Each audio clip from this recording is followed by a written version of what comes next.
జై శ్రీరామ్. అందరికీ నమస్కారం.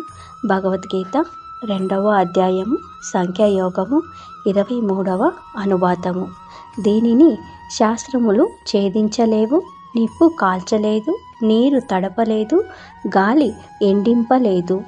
ప్రస్తుతం చెప్పుకుంటున్న ఆత్మను కత్తులు మొదలైన ఆయుధాలు ఛేదించలేవు. అవయవాలు లేవు కనుక అవయవ విభాగం చెయ్యలేవు.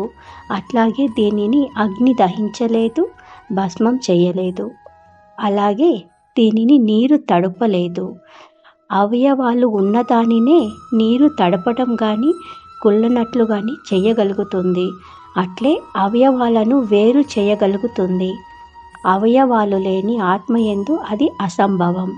అలాగే నూనెతో తడిసిన వస్తువులను నూనెను ఎండింపజేసి నశింపజేయగలదు గాలి.